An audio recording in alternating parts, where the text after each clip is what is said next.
Hello दोस्तों, आप अगर इंडिया में रहते हो और कोलकाता के बारे में नहीं जानते, ये शायद ही हो सकता है। और अगर आप कोलकाता के बारे में थोड़ा बहुत जानते हो तो कोलकाता के नाम लेते ही आपके दिमाग में एक इमेज जरूर आएगा। जी हाँ दोस्तों, आज हम बात करने जा रहा है हावड़ा ब्रिज के बारे में। तो चलिए शुरू करते हैं।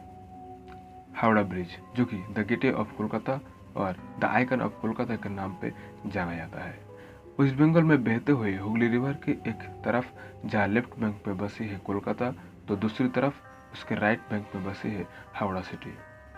और हावड़ा ब्रिज इन दोनों सिटी को आपस में जोड़ती है।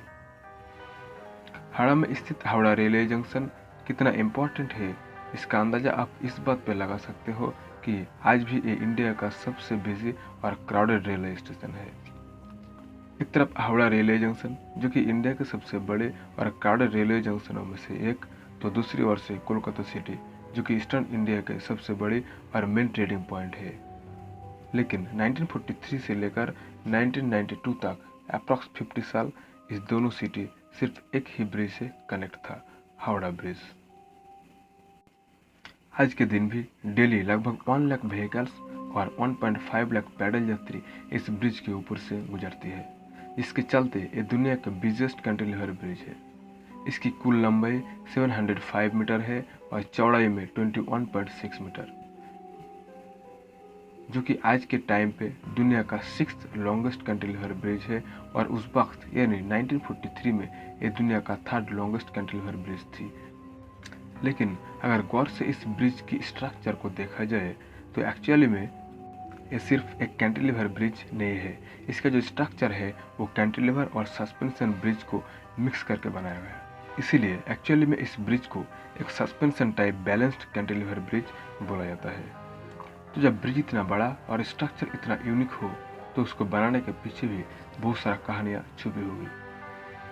तो चलिए जानते हैं।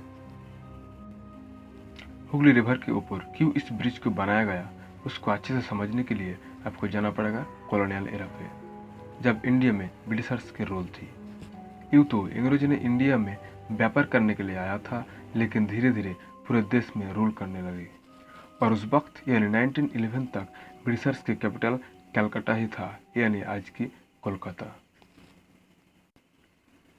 1860s आते आते हुगली रिवर की दोनों साइड बहुत सारे फैक्ट्री की निर्माण होती है और ये दोनों सिटी कोलकाता और हावड़ा बहुत ही तेज गति से बढ़ने लगती है। और इसी के चलते दोनों सिटी को कनेक्ट करने के लिए एक ब्रिज को निर्माण करने की आवश्यकता पड़ती है। 1862 में British government east Indian railway company के चीफ इंजीनियर जॉर्ज टर्नबुल को एक जिम्मेदारी देते हैं कि आप इन्वेस्टिगेट करिए और देखिए कि कैसे हुगली रिवर के ऊपर एक ब्रिज बनाया जाए। 19 मार्च को जॉर्ज टर्नबुल ने एक रिपोर्ट पेश की, लेकिन उस वक्त ब्रिज को बनाना पॉसिबल नहीं हुई। उसके बाद 1870 में गवर्नमेंट ने रियलाइज किया कि अब तो ब्रिज बनाना ही पड़ेगा और ये भी डिसाइड किया कि इसका रिस्पॉन्सिबिलिटी गवर्नमेंट के बदले एक ट्रस्ट को दिया जाएगा। इसी के चलते 1871 में बनाया गया कलकत्ता पोर्ट ट्रस्ट। उस ट्रस्ट के अंडर में हुगली रिवर के ऊपर पहली बार एक पोंटून ब्रिज यानी एक फ्लोटिंग ब्रिज का निर्माण किया गया, जिसकी कुल लंबाई थी 1548 फीट और चौड़ाई थी 62 फीट। 1874 में ये ब्रिज बनकर तैयार हो गई थी। उस ब्रिज की खास बात ये थी कि रिवर के ऊपर से जहाज और स्टीमर के गुजरने के लिए उस ब्रिज को मिडिल में 200 फीट तक ओपन किया जा सकता था। उस ब्रिज का डिज़ाइन किया था famous engineer sir Bradford Leslie ने, और उस वक्त उसकी कॉस्ट पड़ी थी 22 लाख इंडियन रुपये।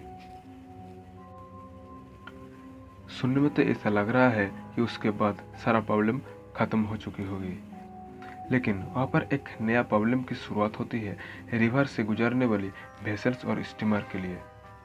ब्रिज को जब जोड़ दिया जाता था तब जहाज और स्टीमर का गुजरना बंद हो जाता था। दूसरे ओर से ब्रिज को खोल देने पर उसके दोनों किनारे पे ट्रैफिक जाम की प्रॉब्लम आती थी। पहले ब्रिज को सिर्फ दिन के टाइम पर ही खोला जाता था, लेकिन 1906 के बाद ब्रिज को रातों में भी खोल देने की सिद्धांत लिया गया, लेकिन उसके बाद भी प्रॉब्लम के कोई सॉल्यूशन नहीं हुआ। इसी के चलते गवर्नमेंट रियलाइज़ किया कि क्यों ना एक ऐसा ब्रिज बनाया जाए जो कि इन दोनों प्रॉब्लम को जड़ से ख़त्म कर सके। लेकिन ये कोई आसान काम नहीं था। कोलकाता पोर्ट ट्रस्ट ने 1906 में एक कमेटी को अपॉइंट करता है जिसके हेड थी ईस्ट इंडियन रेलवे कंपनी के चीफ इंजीनियर R.S. हायत और कलकत्ता कॉरपोरेशन के चीफ इंजीनियर W.B. मैक्कब। पहले इस कमेटी ने 6 अलग अलग ब्रिजों की ऑप्शन रखी और बाद में उनमें से एक को चुना जो कि एक नया फ्लोटिंग ब्रिज थी। इसी बात को ध्यान में रखते हुए दुनिया भर के बड़े बड़े फर्म ने ब्रिज के अलग अलग डिज़ाइन सबमिट किया था और उनमें से हर एक की डिज़ाइन पास्कल मॉडल की थी। पास्कल मॉडल उस ब्रिज को कहा जाता है जिसको मिडिल बराबर ओपन किया जा सके, जैसे कि ये एक पास्कल मॉडल ब्रिज है। लेकिन इसी के चलते फर्स्ट वर्ल्ड वॉर शुरू हो चुकी थी और ब्रिज निर्माण का काम फिर से एक बार रुक गया। उसके बाद 1921 में ब्रिटिश गवर्नमेंट फिर से एक नया कमेटी बनाया जिसका नाम था मुखर्जी कमेटी, जिसके नेतृत्व में थे R.N. Mukherjee, sir Clement Hindley और M.C. ग्लेसन। 1922 में मुखर्जी कमेटी एक फाइनल रिपोर्ट पेश करती है और उनमें एक कमेटी सुपारिश करता है एक कैंटिलीवर ब्रिज बनाने की और उसमें कहती है ब्रिज को इस तरह से बनाया जाएगा कि उसके नीचे से बड़े आसानी से जहाज और स्टीमर गुजर सके। इसी पर्पस से 1926 में न्यू हावड़ा ब्रिज एक्ट पास किया गया। 1930 में गोडे कमेटी के नाम पे एक और कमेटी बनाया गया जिसका मुख्य उद्देश्य था बेसिकली पूरे प्रोजेक्ट को दूसरी बार बहुत ही अच्छी तरीके से इन्वेस्टिगेट करना। फाइनली गोडे कमेटी ने रिकमेंडेशन दे दी तो उसके बाद MS रेंडल, पामर और ट्रीटन इस तीनों इंजीनियरों ने मिलकर आज की इस ब्रिज का फाइनल डिज़ाइन तैयार किया। उसके बाद टेंडर जारी किया गया तो जर्मन की एक कंपनी ने सबसे कम लागत में ब्रिज निर्माण की प्रस्ताव दिया था। लेकिन जर्मन और ग्रेट ब्रिटेन के बीच बढ़ते हुए पॉलिटिकल टेंशन को देखकर वो कॉन्ट्रैक्ट उस जर्मन कंपनी को नहीं दिया जाता है। उसके बदले Braithwaite Burn and Jessop construction company को कॉन्ट्रैक्ट दिया जाता है। फाइनली 1936 में ब्रिज निर्माण के काम शुरू हुआ और 1942 में जाके ये ब्रिज पूरी तरह से बनके तैयार हो गई और फाइनली 3 फरवरी 1943 में इसे पब्लिक के लिए ओपन किया गया। लेकिन इस ब्रिज भी कई इंसिडेंट हुआ था, जैसे कि 1939 में सेकेंड वर्ल्ड वॉर का शुरुआत हो जाती है। इसी वजह से ब्रिज को बनाने के लिए जो स्टील की ज़रूरत थी वो इंग्लैंड से नहीं आ पाया। ब्रिज को बनाने के लिए 26,500 टन स्टील की ज़रूरत थी, उनमें से सिर्फ 3,000 टन ही इंग्लैंड से आया था। बाकी के 23,500 टन स्टील हमारे देश की कंपनी टाटा ने सप्लाई दी। अगर टाटा ने उस वक्त स्टील का सप्लाई नहीं दे पाता तो ब्रिज कंप्लीट होने में शायद और कुछ साल देर हो चुकी होती। दोस्तों, किसी भी ब्रिज और कोई भी चीज़ चाहे वो कितना ही मजबूत क्यों ना हो, अगर अच्छे से देखभाल नहीं किया जाए तो ज़्यादा दिन तक नहीं टिकता। एक्सेस ट्रैफिक और बायोलॉजिकल वेस्ट के संपर्क में आने से हावड़ा ब्रिज को काफ़ी नुकसान पहुंचता है।